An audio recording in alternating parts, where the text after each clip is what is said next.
Okay. This Instagram account exposes church's wealth. And I believe this was founded in Texas, actually. In 2019, Ben Kirby started posting screenshots of pastors next to price tags and the street value of the shoes that they were wearing on Instagram. His account, called @PreachersInSneakers, has attracted over 100,000 followers within a month. Some of the items are expensive, as a $3,600 Gucci jacket, almost $300 Louis fanny pack. Oh my gosh. And almost $2,600 Ricci crocodile belt. Eventually, Kirby started questioning whether it's appropriate to generate mass revenue from selling the gospel of Jesus. Even though he initially posted and podcasted without sharing his real name, recently he decided to share his real identity with the release of his book, Preachers and Sneakers. The U.S. Bureau of Labor Statistics stated in 2019 that the median salary for clergy was around $54,000, closer to $53,000.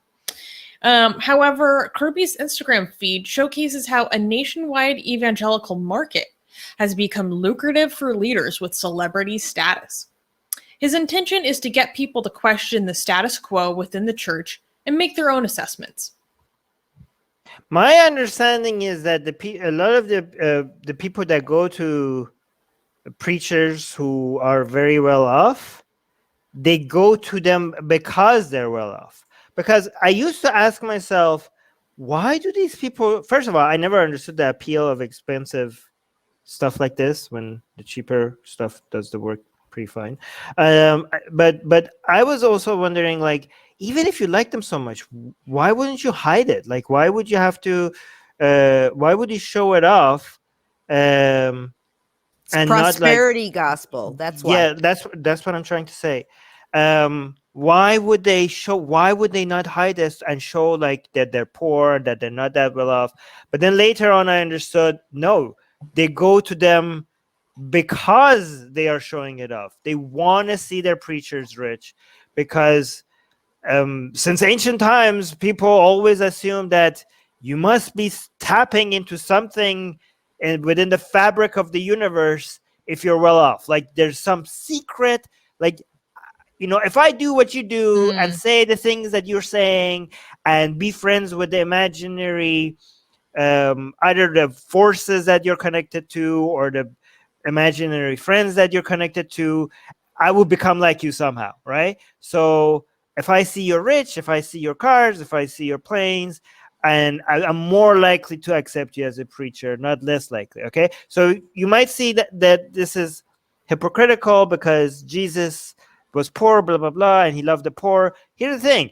There's different markets, right? So there's a whole bunch of people that think like the more poor you are, the closer to Jesus are. And there are people who go and fill in the aesthetics of being, look, I'm so poor, I'm so simple, follow me. So they will, that market has its own supply, preacher suppliers. But there are other people that were like, no, God is on your side. God is on, look at you. You're rich. God must be on your side. So I'm going to follow you. So, and that's basically what they're doing. Hey guys, before we get back to that video, YouTube has fully demonetized our channel for supposedly hateful and harmful conduct, without telling us what we did wrong. If we get to 1,000 patrons, we will be able to keep paying all our team, our editors, our artists, without ever having to worry about monetization again, which would be amazing. Yay! So please support Atheist Republic on Patreon. Link in the description below. That's such a flawed way of thinking. I'm showing the page demonstrating some of these sneakers. Oh. But that's such a flawed way of you think? Well, yeah, especially as a Catholic. I'm like, what? Actually, though, it is the way of thinking for a huge portion of American evangelicals. And this is coming out of dominionist theory, prosperity gospel, which is all 20th century. I mean, you know, basically late 19th century, 20th century religiosity take on Protestantism. And the prosperity gospel says that all manifestations of abundance and wealth are God's will. And so if you're doing God's will, then you will be blessed with money, financial blessings, physical health, physical well-being, and any donation to religious organizations like these pastors to buy these Louis Vuitton shoes will increase your material wealth, because God will see what you're doing and then bestow this abundance on you as his will is. And that's what is this huge driving force through a lot of these mega churches, these very, very wealthy, evangelical pastors, preachers, and it feels like the Bible's like a contract, which is interesting because Judaism talks a lot about contracts. But the contract is that if humans have faith in God and do what God says, then God will give them wealth and security and abundance. And it talks about, your own empowerment to gain all this wealth by giving money to the preachers, which then reflects back on you. And I also think it's very interesting that seems to be, and not that it doesn't happen other places, but this prosperity gospel is a very American in a lot of ways.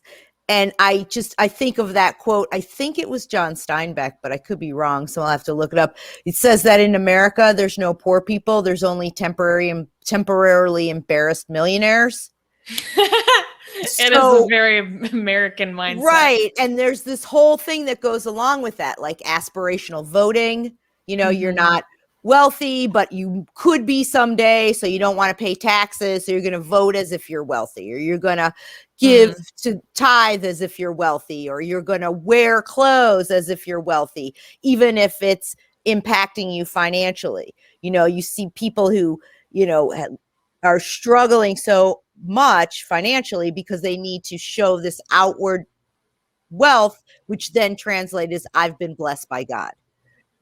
Yeah, it's just so wild to me on so many different levels. I mean, it'd be so weird for me to be being preached at by someone who has like Givenchy on their shirt.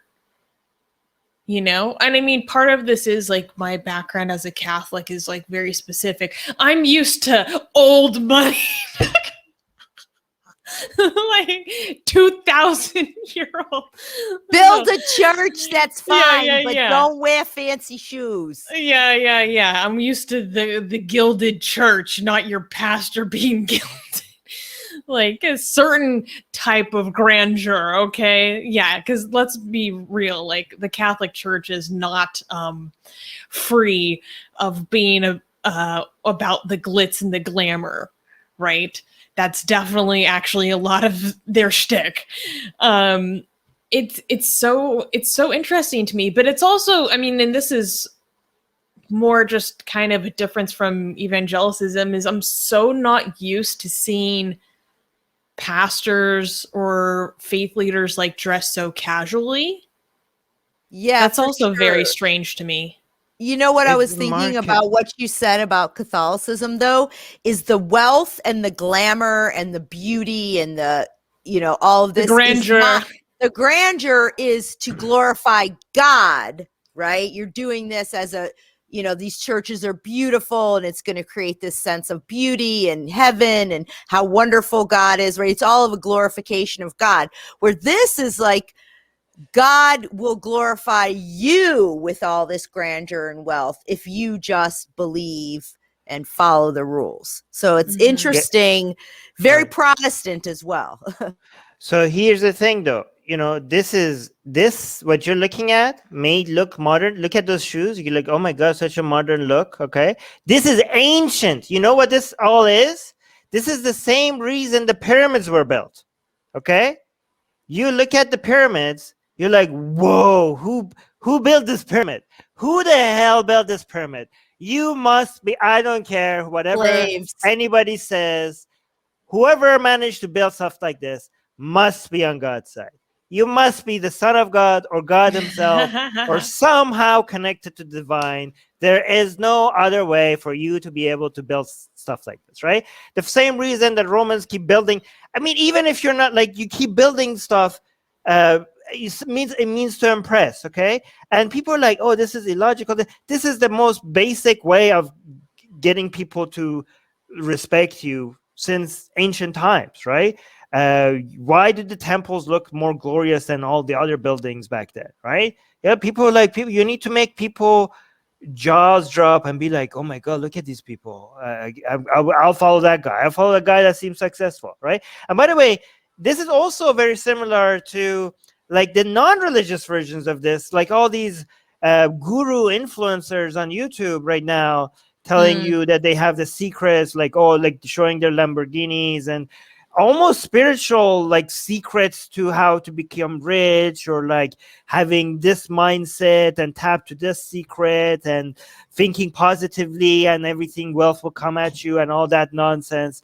Those are other, they're kind of these are like kind of like religion, become like these gurus, online gurus. A lot of them have become like religions without actually using any, because it's just the most effective method of gaining a following. But because you tap into what people want the most, okay? You tap into the people's most basic desires and their desperate attempt to just find a way to get everything they want, okay? But, aspirational. I mean, it's very aspirational. Armin, you're right. I was just going to say, you're right, though, about the non-religious aspect of it, too. And it even goes so far as to things like jobs. Like, if you're a doctor and you're not wealthy, then you must be a bad doctor. Well, maybe your patients aren't wealthy. Maybe you're treating poor people, so you're not. But, right. My ex-husband used to go through this all the time with being a lawyer. If you're not loaded, you have to be a bad lawyer. Well, you got to have rich clients. But if you're helping...